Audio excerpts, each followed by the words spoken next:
ये कहानी सुन रहे हैं आप PSJMD पर।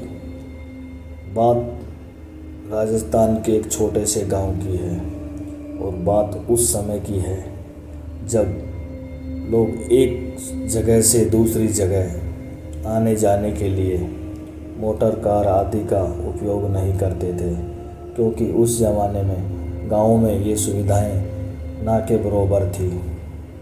तो वो लोग एक गांव या दूसरे गांव आने जाने के लिए ऊँट, घोड़ा, बैल आदि काम में लेते थे। चलो अब कहानी की तरफ चलते हैं। उसी गांव में एक भोला नाम का आदमी था, जिसे सब भोला बाबा कहते थे। तो बरसात का मौसम था, आसमान पे काले बादल छाए हुए थे, मंद मंद हवा चल रही थी। रात के कोई 2:30 से 3 बजे का टाइम होगा। काली अंधेरी रात थी।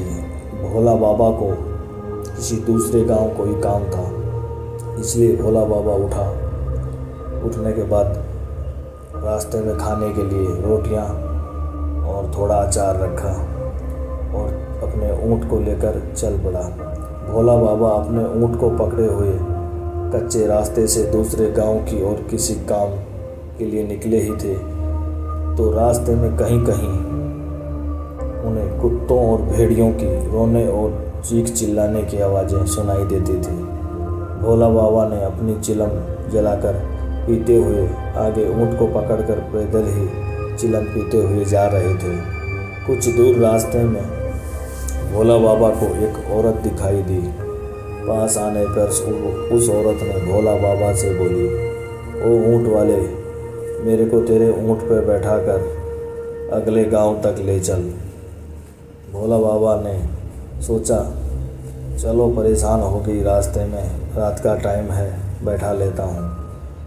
तब भोला बाबा ने उसे ऊँट पर बैठने के लिए हाँ कर दिया और वो झटाक से ऊँट पर बैठ गई। बैठाने के बाद अभी कुछ दूर चले ही थे, तभी भोले बाबा का ध्यान उसके पैरों की ओर गया। तो भोला बाबा की आंखें फटी की फटी रह गई और शरीर सूखे पेड़ की मानिंद कँपाने लगा। भोला बाबा की हालत ख़राब हो रही थी। डर ऐसा कि कब हलक से ज़बान बाहर आ जाए। अगर किसी का वास्ता ऐसे भयानक चुड़ैल से पड़ जाए तो कमज़ोर दिल वाले की तो मौत होना लाजमी है। तब तक वह चुड़ैल भोला बाबा को बोली, तुम भी ऊँट पे बैठ जाओ। तब भोला बाबा बोला, नहीं, मैं पैदल ही ठीक हूँ, तुम ही बैठी रहो। मगर ये भोला बाबा अपनी बात पूरी भी नहीं कर पाया था। तभी चुड़ैल ने एक हाथ से भोला बाबा को पकड़कर और अपने साथ ऊँट पर बैठा लिया। और ये देखकर भोला बाबा बहुत डर गया।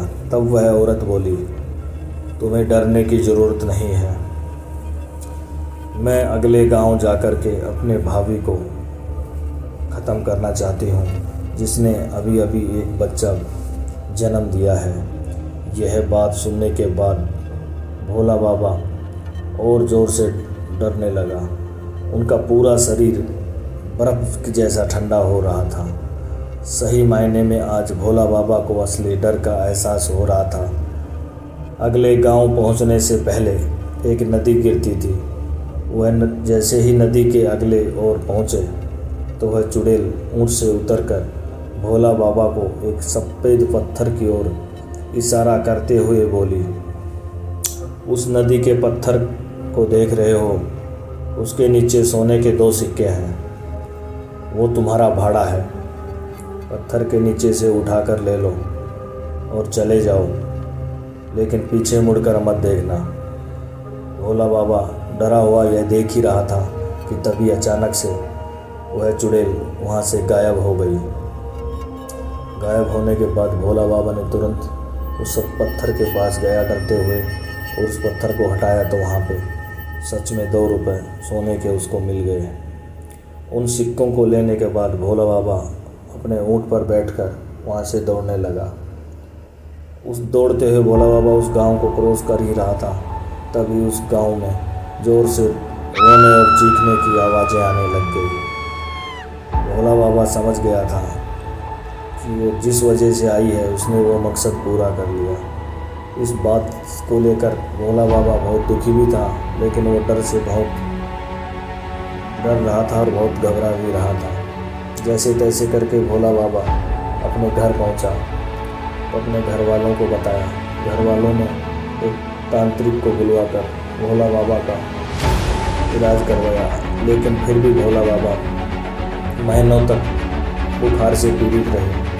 उनके दिल से वो डर निकल ही नहीं रहा था। जैसे जैसे समय का चक्कर चला वैसे वैसे सब कुछ सामान्य होने लगा और भोला बाबा भी उस बात को धीरे धीरे भूल रहा था। लेकिन मगर जब भी कोई भोला बाबा को ये घटना के बारे में याद दिला देता था तो भोला बाबा फिर से हट जाते थे और गुमनाम जैसे हो जाते थे। इसलिए कभी भी फिर दोबारा से भोला बाबा इस तरफ ऊँट लेके नहीं गए। अगर किसी काम से उनको जाना भी पड़ा तो वो रात के बजाय दिन में ही जाते थे।